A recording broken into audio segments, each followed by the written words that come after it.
Bonjour, je viens de la part de l'Atelier des Vergers, je m'appelle Romain Bourlon. Je suis architecte depuis 7 ans et je suis à l'Atelier des Vergers depuis 3 mois. Donc vous me pardonnerez si vous avez des questions super hyper techniques, je les noterai et puis je laisserai, j'irai chercher l'info, je vous répondrai un peu plus tard. Alors pour l'instant on a 3 opérations en fait en cours qui correspondaient en fait au sujet d'aujourd'hui.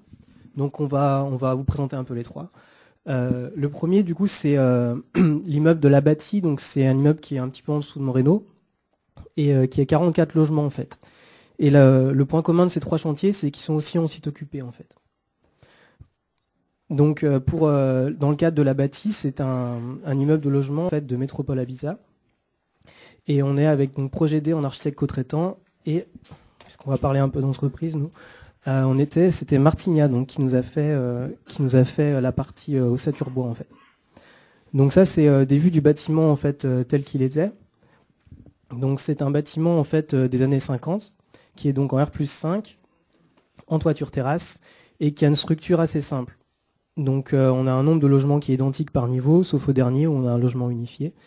Et donc c'est un bâtiment qui est semi-enterré en structure béton et qui a 3 cages d'escalier en fait. Chaque cage desservant en fait 3 appartements.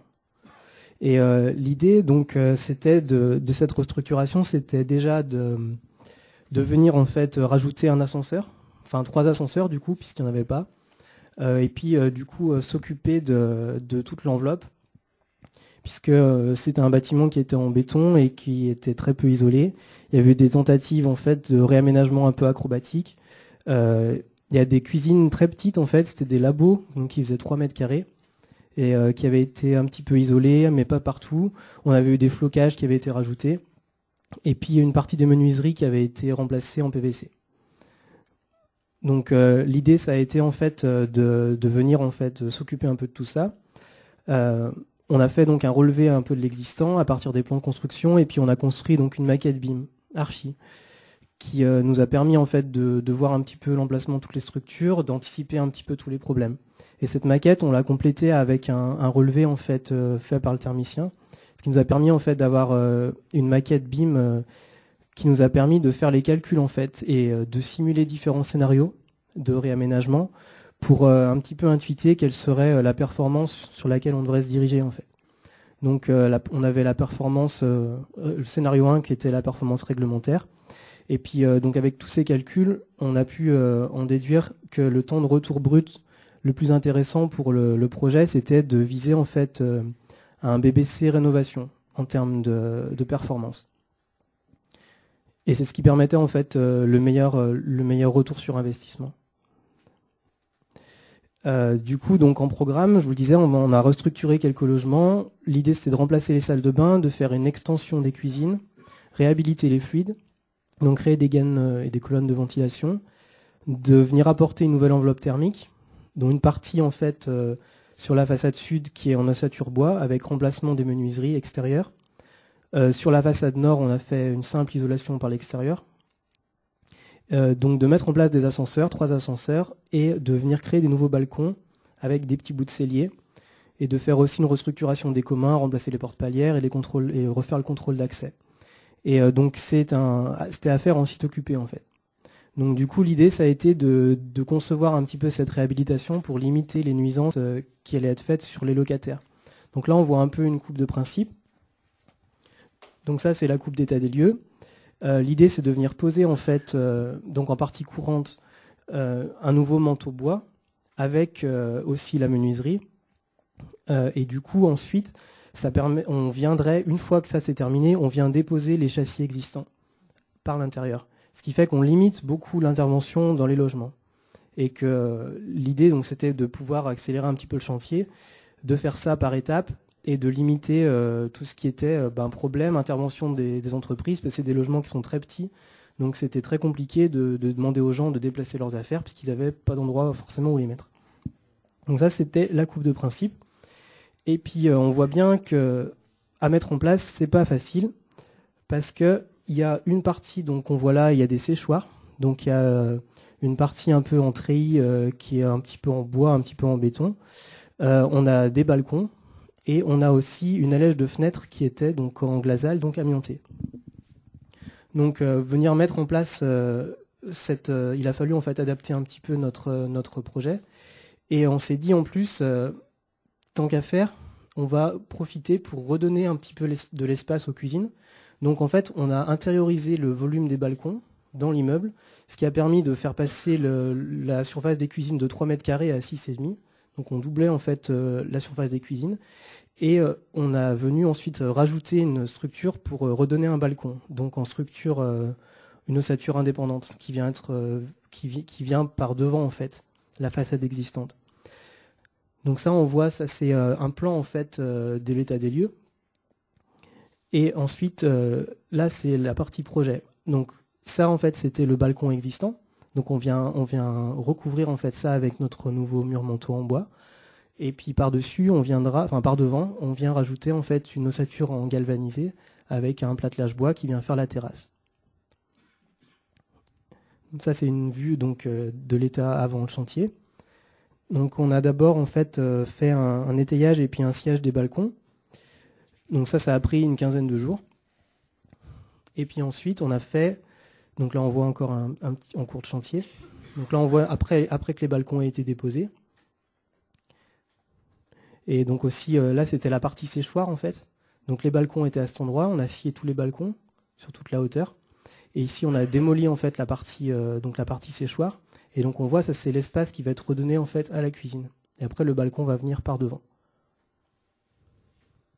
Ça c'est la pose en fait, donc la pose des manteaux en bois. Alors il faut savoir qu'on n'a pas posé en fait les menuiseries dans le manteau bois, puisque sur ce chantier-là en fait on a eu un souci, c'est que le chiffrage en fait des menuiseries en bois, il était 40% plus élevé que le PVC. Et alors que d'habitude on arrive à s'en sortir sur des montants qui sont un peu plus similaires. Donc là c'est devenu hors de question de venir mettre en fait les menuiseries bois, donc on n'a pas pu les poser en même temps. Donc c'est des menuiseries en fait qui sont PVC et qui ont été mises après en fait. Donc là on voit quand les murs manteaux sont arrivés en fait. Et puis ensuite une fois posés, avec l'ossature en fait en galvanisé qui vient porter nos nouveaux balcons en fait. Et là, donc ça, c'est toute la partie qui a été gagnée en fait sur le bâtiment existant en fait, et c'est un volume qui est redonné en fait. Et donc c'est là le chantier n'est pas encore terminé. C'est une photo que j'ai prise ce matin là avant de venir.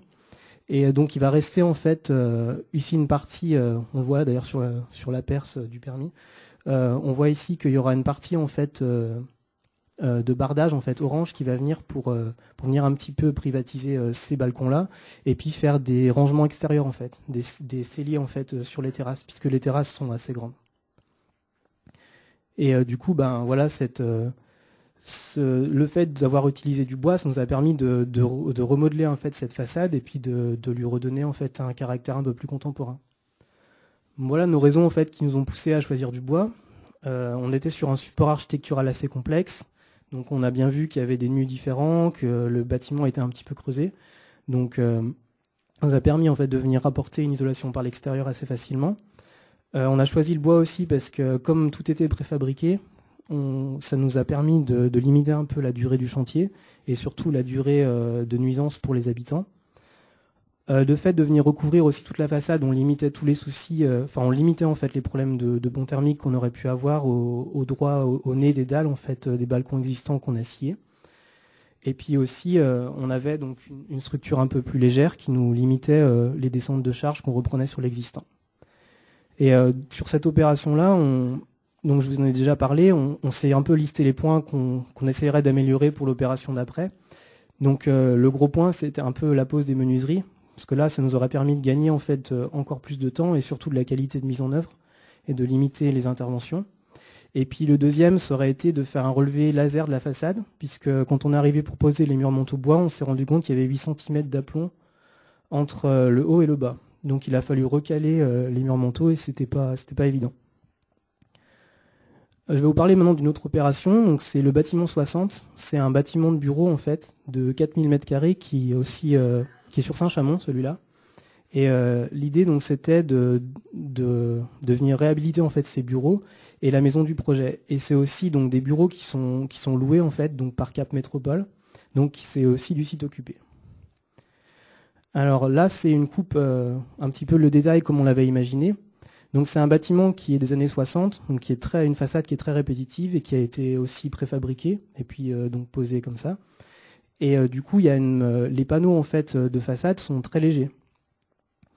Et ce qui en fait nous empêche de venir, comme on a un panneau qui fait de 6 à 8, on ne peut pas venir clafeter directement notre nouvelle ossature sur ces panneaux-là, puisqu'on n'a pas une rigidité suffisante.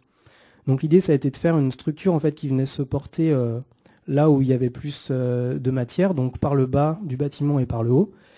Et donc là, c'est pareil, on vient poser notre mur ossature bois en fait, et ensuite on dépose la menuiserie existante. Mais bâtiment des années 60, il y a toujours un petit peu d'amiante, et là, en l'occurrence, l'amiante, c'était juste le dormant de la fenêtre. Donc l'idée du détail, ça a été de dire, on vient en fait encapsuler en fait cette partie-là. Donc en fait, l'ouvrant de la fenêtre, aucun problème, on pouvait le déposer. Mais par contre, le dormant, on l'a encapsulé en fait avec une tablette bois. Et c'était la manière en fait la plus rapide et puis la plus propre pour venir intervenir dans le bâtiment, parce que vous avez vu le linéaire de fenêtres en fait qu'il y a. S'il avait fallu rentrer dans chaque bureau pour venir déposer tous les dormants, on était mort au niveau chantier, quoi.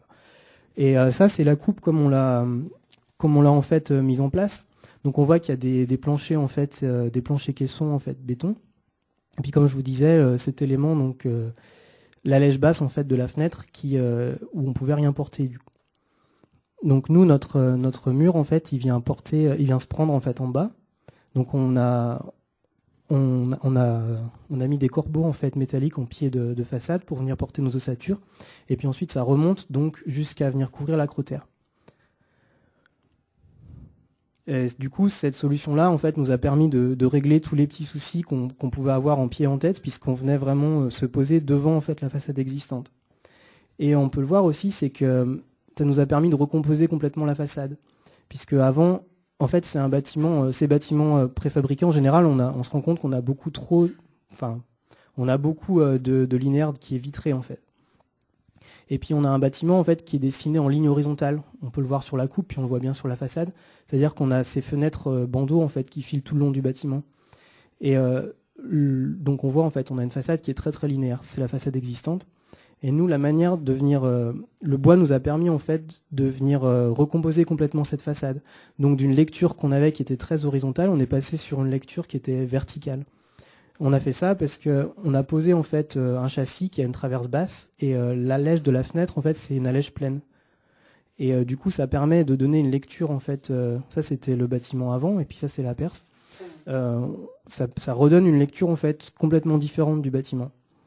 Et aussi ça permet de couvrir donc cette partie en fait avec la traverse basse, ça vient recouvrir, si on regardait sur la coupe, la partie en fait qui était déjà pleine en fait en allège.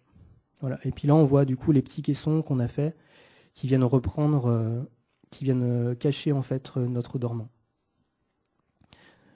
Ça c'est une opération, donc le chantier est en cours et le prototype en fait de manteau bois, il vient sur le chantier vendredi.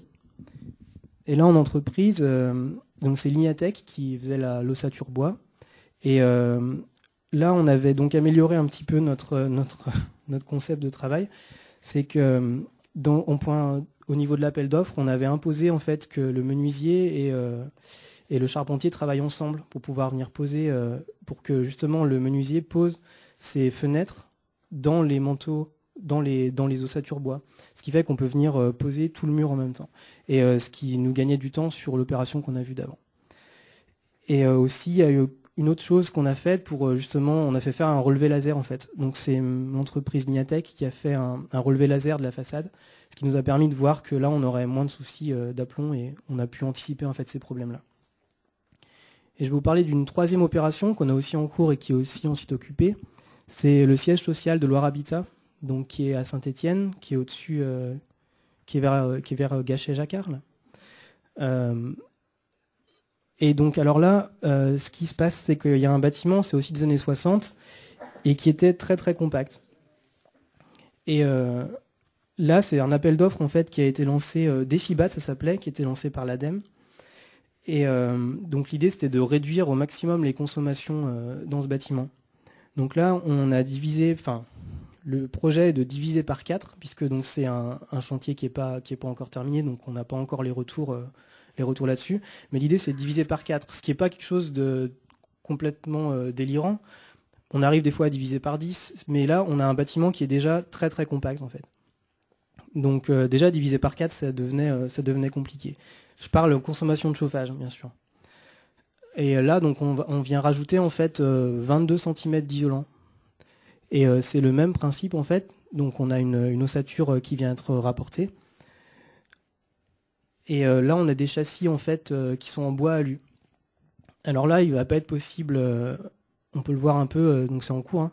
Là, les châssis, on n'a pas pu les poser en fait dans les ossatures. Parce que comme le bâtiment est plein de petites facettes, les ossatures bois n'étaient pas assez solides pour supporter d'être transportées en fait. Elles n'étaient pas assez rigides. Donc si on les transporte avec les fenêtres déjà posées, on va casser les fenêtres. Donc elles seront posées en fait après. Et là, dans ce bâtiment, on a aussi fait autre chose. Ce qu'on a repris, en fait, on a créé un système de double flux.